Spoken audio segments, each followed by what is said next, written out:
Sveiki visi, esu Marius, Moro Design įkūrėjas, interjero dizaineris. Šiandien norėčiau papasakoti apie biudžeto planavimą. Kaip planuoti būsto įrengimui skiriamą biudžetą? Tai idealiausia savarankiškai arba su interjero dizaineriu pasidaryti Excel įrengimo preliminarią sąmatą. Joje atsigula visi reikalingi sprendimai, nuo apdailinių medžiagų iki buitinės technikos ir net kilimų.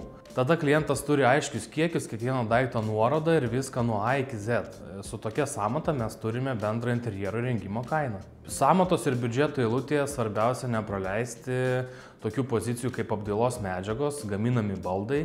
Tai medžiagos tokios kaip grindų danga, santechnika turi būti geros ir aukštos kokybės, kad tarnautų klientui. Labai svarbu ir buitinė technika su gaminamais baldais. Reikia rinktis kokybiškas baldinės medžiagas ir gerą buitinę techniką.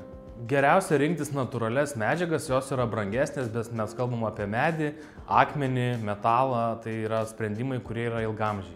Didžiausios klaidos nutinka tada, kai ne viskas yra įtraukiama į biudžetą. Labai svarbu tą daryti su dizaineriu, nes jis žino viską nuo A iki Z, ko gali prireikti.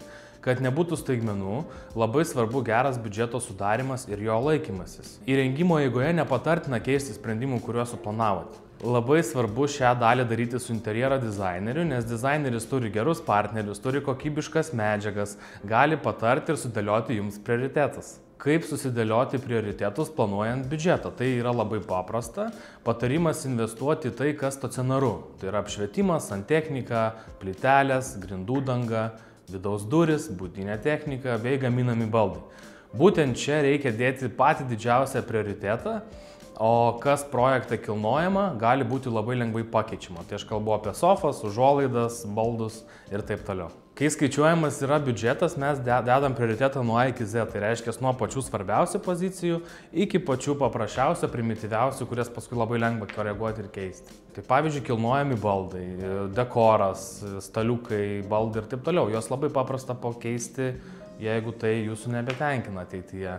Dėl to labai svarbu pasidaryti gerą bazę, tai yra kilnojami baldai, medžiagos, pilna apdaila. Tada bus labai paprasta kilnojamus sprendimus keisti, jeigu atsibos vienos ar kitos spalvos ir sprendimai. Jeigu viršijamas biudžetas, labai svarbu tai pastebėti iš anksto ir sekti. Būna keičiasi norai ir poreikiai ir galimybės, žinoma, tai viskas suprantama ir yra gerai.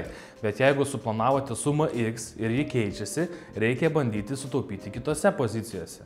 Arba išlaikyti tokius sprendimus, kokius planavote, tačiau atsisakyti vienos ar kitos kilnojamos pozicijos, nes ją galėsit nusipirkti ateityje. Jeigu žmogus renkasi labai prabangų ir brangų persišką kilimą, tai mes gal šitoje vietoje sustabdom, nes dar iki kilimo yra daug pirkinių, kur reikia dėti prioritetą. Tai dažniausiai iššūkis yra kylančios kainos, taip labai svarbu patikrinti ir užsakomasias pozicijas. Ar jos nėra pažeistos, ar viskas atkeliavo pagal sąrašą, ar nėra kažkokio broko. Nes būna, kad atkeliauja sugadintos prekės. Visada interjere reikia ruoštis blogiausiam, bet tikėtis geriausio. Nes visas procesas labai sudėtingas, painus ir reikalauja daug nuoseklumo. Gerai ir tinkamai susiplanavus biudžetą galima tikrai sutaupyti ne tik laiko, bet ir pinigų ir įrengimas bus vienas malonumas. Tai va to ir linkėčiau visiems žiūrovams.